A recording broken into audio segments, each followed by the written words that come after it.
ইউনুস আমলে ঢাকা আর ইসলামাবাদের মধ্যে একটা মাখো মাখো সম্পর্ক। এবার পাকিস্তানে বৈঠক দু দেশের সেনা প্রধানের। এদিকে বিএনপি প্রধান খালেদা জিয়া ও তাঁর ছেলে তারেক রহমান দুজনকেই দুর্নীতির মামলা থেকে বেকসুর খালাস করা হলো।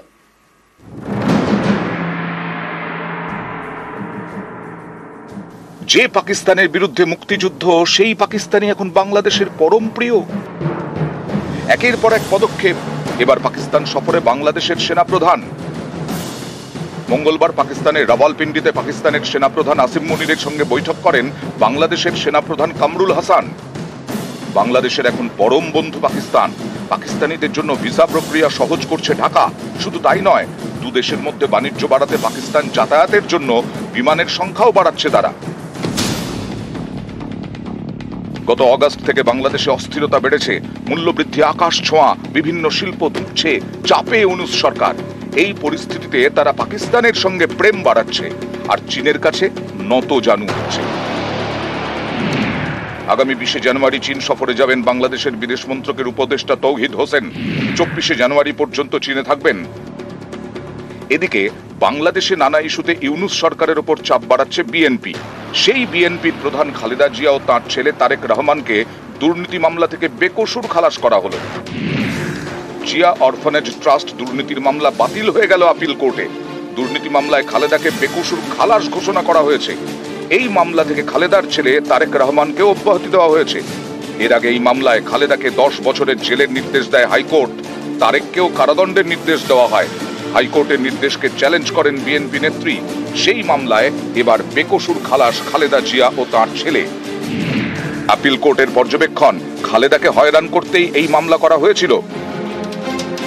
একদিকে বিএনপির নেত্রী ও তাঁর ছেলের বিরুদ্ধে হওয়া মামলা বাতিল, অন্যদিকে শেখ হাসিনার মেয়ে সাইমা ওয়াজেদ পুতুল সহ 7 হাসিনা ঘনিষ্ঠের বিরুদ্ধে তদন্ত শুরু করলো সে দেশের দুর্নীতি দমন কমিশন।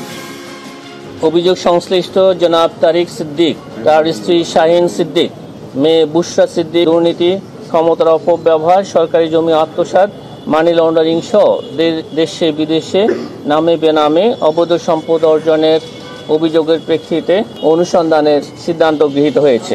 সাবেক প্রধানমন্ত্রী শেখ হাসিনা তার মেয়ে সাইমা ওয়াজেদ পুতুলকে দক্ষিণ পূর্ব এশিয়ার আঞ্চলিক পরিচালক হওয়ার যোগ্যতা না থাকা সত্ত্বেও WHO এর আঞ্চলিক পরিচালক বানাতে অভিযোগের প্রাথমিক সত্যতা পাওয়ায় অনুসন্ধানের সিদ্ধান্ত গৃহীত হয়েছে।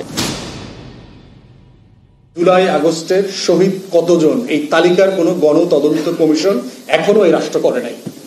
এইটা হচ্ছে এই অন্তর্বর্তীকালীন সরকারের যদি ফেইলিউর বলেন, অথবা ইগনোর করা বলেন, অথবা ডেলিভারিটলি এটা অ্যাভয়েড করা বলেন। কারণ অধিকাংশ উপদেষ্টা এই গণ অভ্যুত্থানের অংশীদার ছিলেন না। কোন জায়গা থেকে, কোন কেরামতি, কোন মোজেজার আলোকে ওনারা অনেকেই উপদেষ্টা হয়ে গেছেন। 71 নিয়ে যা যা হয়েছে, যা যা গল্প তৈরি হয়েছে, ঠিক একই রকম মিথ্যাচার, গল্প, নাটক, এগুলো এখন 24 নিয়ে হওয়া শুরু হয়েছে। নিউজ 18 বাংলা।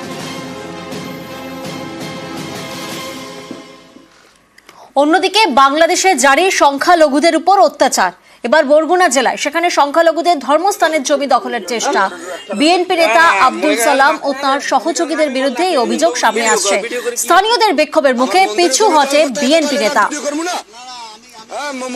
বারবার সংখ্যালঘুদের উপর অত্যাচারের অভিযোগ সামনে আসে। সোশ্যাল সাইটে সেই ভিডিও বহু জায়গায় ভাইরাল হয়। আর এবার বরগুনা জেলার ছবি আপনারা দেখছেন, যেখানে সংখ্যালঘুদের ধর্মস্থানের জমি দখলের চেষ্টা।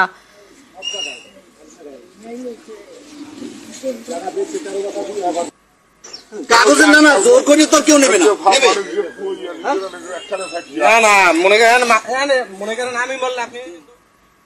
বিদ্বেষ বিষে নাভিশ্বাস বাংলাদেশে। এবার ঢাকায় আক্রান্ত সংখ্যালঘু পড়ুয়ারা। ব্যাকরণের পাঠ্য বই থেকে আদিবাসী শব্দটি সরানোর প্রতিবাদে সভা হয়। মতিঝিলে বিক্ষোভ চলাকালীন এই হামলা করা হয়। লাঠিসোঁটা নিয়ে বেধড়ক মারধর করা হয়। রক্তাক্ত বহু ছাত্র।